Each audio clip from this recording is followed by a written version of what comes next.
हमारा है बच्चों का कि डरते हैं। डर किस घटना के लिए रहे हैं जो 5 साल बाद होने वाला है। पहले 4 साल आप पढ़ के तो देखिए, आप क्यों सोच रहे हैं कि हम इस लायक एलिजिबल नहीं होंगे कि 5,000 का EMI हम नहीं भर पाएंगे। ये आपकी चाहत कैसे जाग रही है। बात करें तो रेट ऑफ इंटरेस्ट नेग्लिजिबल है। अगर फीमेल स्टूडेंट्स की बात करें तो मात्र 1% सिंपल रेट ऑफ इंटरेस्ट है। इसका ये मतलब है कि अगर किसी बच्चे को 1 लाख का लोन मिलता है तो उसे अपनी पढ़ाई पीरियड ख़त्म होने के बाद, मोरेटोरियम पीरियड भी है सर, वो 2 साल का है, और उसके बाद 2 साल के बाद से रेट ऑफ इंटरेस्ट जो है वो मात्र 1% यानी 1 लाख पे 1,000 देना है, जो कि नेग्लिजिबल है।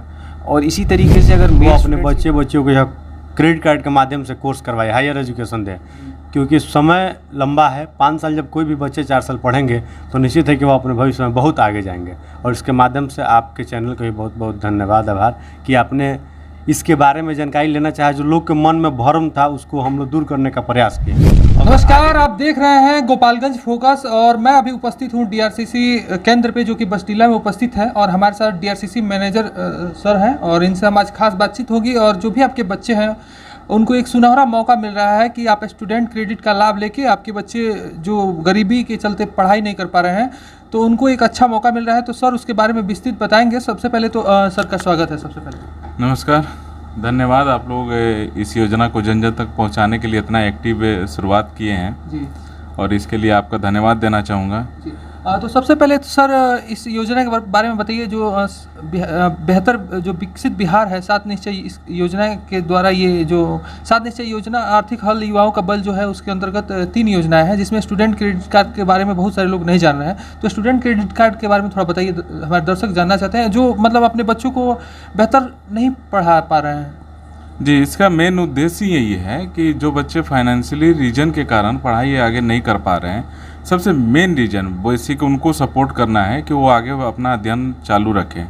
और जो बच्चे 12th पास आउट हुए हैं, कहीं भी पूरे इंडिया में कोई भी कोर्स करना चाहते हैं, सामान्य कोर्स हो, इंजीनियरिंग कोर्स हो, प्रोफेशनल कोर्स हो, या कोई मेडिकल फील्ड में जाना चाहता है, तो उनको पढ़ने के लिए पूरे इंडिया में ये फैसिलिटी है कि जहाँ पढ़ना चाहेंगे उनको 4 लाख रुपये की फाइनेंशियल सपोर्ट दी जाएगी, जिसके तहत उनका फीस, उनके रहने का खर्च और उनको तकनीकी सहयोग के लिए किताब, कॉपी, लैपटॉप, इन सब का प्रावधान है इसमें। जिस योजना के तहत वो इनके लाभान्वित किया जाएगा, ऐसे फैसिलिटी दिए जाएंगे ताकि वो अपना अध्ययन पूरा कर सके। पैसे के अभाव में ऐसा ना हो कि वो पढ़ाई ना कर पाएंगे, ऐसा स्थिति आज के डेट में नहीं है।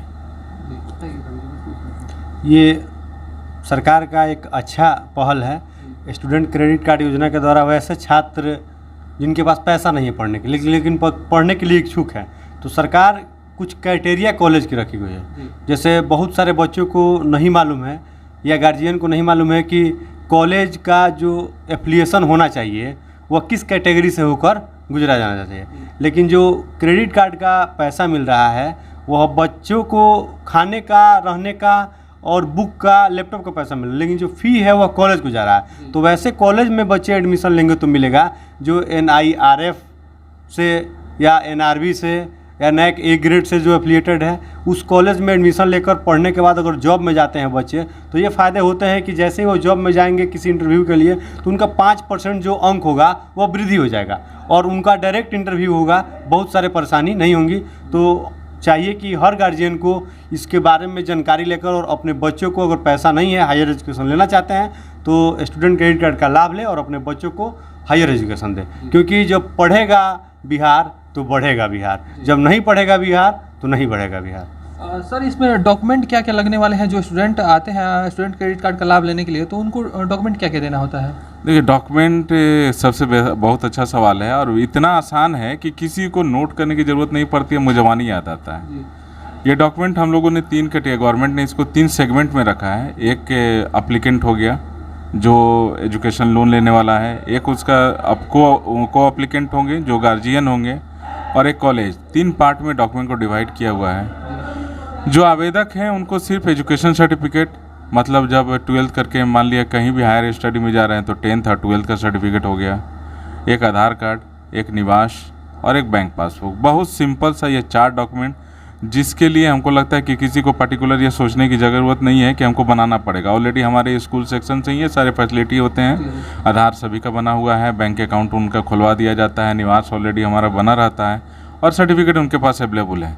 को एप्लीकेंट का सिर्फ हम आधार लेते हैं और जिस कॉलेज में पढ़ रहे हैं उनका बोनाफाइड और फी स्ट्रक्चर, मतलब टिल द ड्यूरेशन कब पढ़ेंगे, कब सेशन है, कौन सा कोर्स है और कितने पैसे इनको सेमेस्टर बाई खर्च है, कितने पैसे ईयरली बाई खर्च है, इसका एक ब्यौरा जो होता है वो बोनाफाइड और फी स्ट्रक्चर के अंतर्गत रहता है। सिर्फ ये 6 डॉक्यूमेंट हम मांगते हैं। इसके अलावा ना ही उनको कोई ज़मीन दिखाना है, ना कोई जायदाद का कोई चर्चा करना है, ना सिविल स्कोर का चर्चा करना है, ना कहीं से लोन लिए हैं भूतकाल में या गिरवी रखा हुआ है कोई। हमको किसी चीज़ से, माने इस सिस्टम को, इस योजना को किसी चीज़ से मतलब नहीं। एक विद्यार्थी जो ये 6 डॉक्यूमेंट लेकर के आए, कहीं पढ़ रहा है, उसको इस योजना का बेनिफिट दिया जाएगा। और सर जैसे कि जो मान लीजिए कि बीए बीएससी कर रहे हैं उनको भी स्टूडेंट क्रेडिट कार्ड मिल जाएगा क्या? जरूर जरूर, वो भी सामान्य कोर्स, व्यावसायिक कोर्स, तकनीकी कोर्स। सर थोड़ा कोर्स बता दीजिए, जो कौन कौन से कोर्स कर रहे हैं जो स्टूडेंट उनको ये लाभ मिल सकता है? अरे देखिए, सामान्य कोर्स की सबसे नॉर्मल बात करें, सामान्य कोर्स बीए में क्या माना जाएगा? बीए, बीएससी, बीकॉम एलिजिबल है। अब पीजी की बात करें तो एमए, एमएससी एलिजिबल है। बहुत जो नॉर्मली चर्चा में रहते हैं, आप मेडिकल क्षेत्र में मान लेते हैं, एक डॉक्टर एमबीबीएस हो गया है, उसके बाद में होम्योपैथी सेक्टर में जाना चाहते हैं, यूनानी सेक्टर में जाना चाहते हैं, जीएनएम करना चाहते हैं, बीएससी नर्सिंग करना चाहते हैं, कोई लड़का बीकॉम कर रहा है या बीबीए कर रहा है या बीसीए कर रहा है, एमसीए कर रहा है, एमबीए कर रहा है। मतलब आपको नॉर्मली जितने भी ट्रेड अभी कंटिन्यूसली चलते हैं प्रोफेशनली, वो सारे एलिजिबल हैं मैक्स प्रोबेबली। सर आपसे जानना चाहेंगे कि ये जो स्टूडेंट क्रेडिट कार्ड है छात्रों के हित के लिए कितना सही है? देखिए, छात्रों के हित में ये कार्ड बहुत ही ज़्यादा सफलतापूर्वक है। जैसे हम अगर लोन की बात करें तो बच्चों के दिमाग में ये रहता है कि क्रेडिट कार्ड एक लोन है, कहीं मुझे नुकसान तो हो जाएगा। सर ने तो एक्सप्लेन कर दिया स्कीम के बारे में। लोन की बात करें तो रेट ऑफ इंटरेस्ट नेग्लिजिबल है।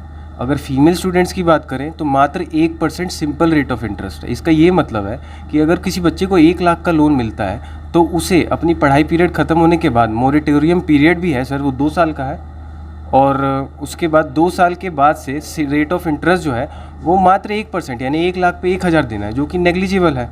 और इसी तरीके से अगर मेल स्टूडेंट्स की बात करें तो उनके लिए रेट ऑफ इंटरेस्ट 4% है, वो भी सिंपल रेट ऑफ इंटरेस्ट, यानी 1 लाख पे मात्र 4000।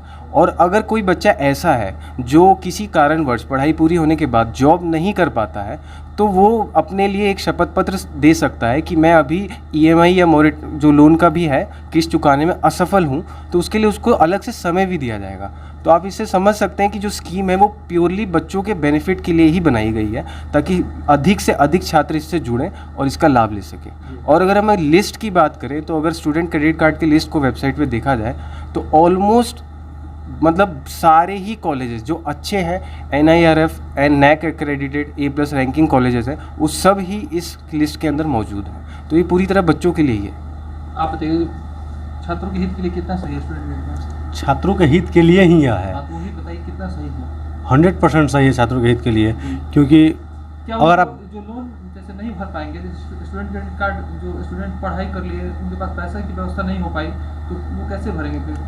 उसके लिए उनको समय मिलेगा। साल में 2 बार उनको जून जुलाई में और दिसंबर में एक शपथ पत्र देना होगा कि अभी हम नौकरी नहीं पकड़े हुए हैं, या आगे जैसे इंजीनियरिंग कर रहे हैं तो इंजीनियरिंग का बीटेक कर लिए हैं तो एमटेक करना चाहते हैं, या ग्रेजुएशन कर लिए हैं तो पीजी करना चाहते हैं, तो उसके लिए सरकार उनको समय देगी। साल में 2 बार उनको शपथ पत्र देना होगा कि हम आगे पढ़ाई कर रहे हैं, पढ़ाई जब हमारा कंप्लीट होगा उसके बाद हम जॉब में जाएंगे तो फिर इसको देंगे पेमेंट। तो सर से जानते हैं सर, जैसे कि जो छात्र नहीं भर पाएंगे, जो लोन लेते हैं नहीं भर पाएंगे तो उनको क्या करना होगा? देखिए, नहीं भर पाएंगे, हमारे इस तरीके से माननीय मुख्यमंत्री जी हमेशा कहते हैं। देखिए, माफ़ करने का सबसे पहला लोन क्यों है या लोन का अमाउंट क्यों दिखा रहे हैं कि 1%? पहले तो हम चाह डालते हैं बच्चों में कि आप इस लायक एलिजिबल बने। कॉलेज भी हमने ऐसे सेलेक्ट कर रखा है कि आप निकलने के बाद अनएम्प्लॉयड रहेंगे, ऐसा सिचुएशन होने वाला नहीं है। और रही बात की माफ़ करने का, तो ओबियस है कि जब तक चाहे वो उसको कंटिन्यूसली वो एक्सटेंड करते जा सकते हैं जब तक चाहें। गवर्नमेंट भी कहती है कि इन केस वो इस लायक एलिजिबल नहीं होंगे तो इस पर विचार किया जाएगा। तो ये जहाँ तक ये जो व्यवस्था है वो 5 साल बाद की है। पहले वो इन चीज़ों पर फोकस करें कि हम इसको अवेल करके अपने कैरियर को बिल्डअप करें। जहाँ तक हमारे बच्चों के भी साइकोलॉजी, आपका ये चीज़ जिस पर आप फोकस कर रहे हैं, एक्चुअली आपके नाम के अनुसार चैनल का भी नाम है और उस पर फोकस किया आपने, बहुत अच्छा किया कि ये मेंटेलिटी हमारा है बच्चों का कि डरते हैं। डर किस घटना के लिए रहे हैं जो 5 साल बाद होने वाला है? पहले 4 साल आप पढ़ के तो देखिए। आप क्यों सोच रहे हैं कि हम इस लायक एलिजिबल नहीं होंगे कि 5,000 का EMI हम नहीं भर पाएंगे? ये आपकी चाहत कैसे जाग रही है? आप उस लायक बनिए। आप सैलरी 50,000 कमाइए, 5,000 का एक EMI मैक्सिमम 4 लाख पर 5,000 या नियर अबाउट अप्रॉक्स हम बोल रहे हैं जनरेट होता है, और इस लायक ना होंगे ऐसा हमारा मानना नहीं है, और हमारे पूरे तंत्र का ये मानना, सिस्टम का मानना नहीं है। हम इसलिए आपको प्रमोट कर रहे हैं ताकि इस लायक बने और उसको पूरा करें। चलिए सर, जाते जाते जो हमारे दर्शक आपको देख रहे हैं, जाते जाते क्या कहेंगे? सबसे पहले तो चैनल को धन्यवाद, और लगातार हम लोग फेसबुक लाइव भी आ रहे हैं और जनप्रतिनिधि के माध्यम से और ब्लॉग में जा कर के हर जगह बिल्डअप कर रहे हैं इस योजना के बारे में कि लोगों तक बात पहुंचे। इवन हमारा कुशल युवा का कार्यक्रम सेंटर है, 42 सेंटर हैं, और हर ब्लॉक, हर पंचायत में लगभग हमारा कवर करता है एरिया का। अगर कोई बच्चा की चाहत हो, हम जानना चाहते हैं या पढ़ना चाहते हैं, तो अपने वॉकिंग डिस्टेंस पर जाएगा, उसको हमारा कुशल युवा सेंटर मिल जाएगा, वहाँ भी जा करके इसके बारे में पता कर सकता है। और ये जो गैप है कि वो जा नहीं रहे हैं, लोग तक पहुँच नहीं पा रही है संवाद, यही मैक्सिमम कोशिश है कि ज़्यादा से ज़्यादा बच्चों को हम लोग इस योजना के बारे में बताएं और वो इसका लाभ उठाएं और अपने समाज, अपने ज़िले के प्रोग्रेस में अपना सहयोग, अपना योगदान दें।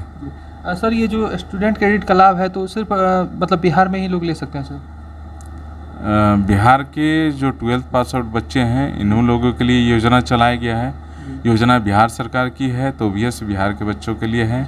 लेकिन गोपालगंज के लिए एक चीज़ है जो हम बताना चाहेंगे कि गोपालगंज के 5 ब्लॉक के जो बच्चे हैं, जैसे कुचाईकोट, पंचदेवरी, विजयपुर, भोरे, कटिया, ये जो 5 ब्लॉक के बच्चे हैं, ये बॉर्डर एरिया में हैं, यूपी से सटे हुए हैं।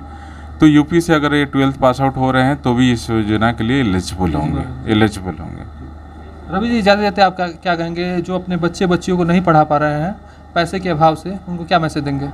हम तो यही मैसेज देंगे आपके चैनल के माध्यम से कि वो अपने बच्चियों को यह क्रेडिट कार्ड के माध्यम से कोर्स करवाए, हायर एजुकेशन दें, क्योंकि समय लंबा है। 5 साल जब कोई भी बच्चे 4 साल पढ़ेंगे तो निश्चित है कि वो अपने भविष्य में बहुत आगे जाएंगे। और इसके माध्यम से आपके चैनल को भी बहुत बहुत धन्यवाद, आभार कि आपने इसके बारे में जानकारी लेना चाहा। जो लोग के मन में भ्रम था उसको हम लोग दूर करने का प्रयास किए।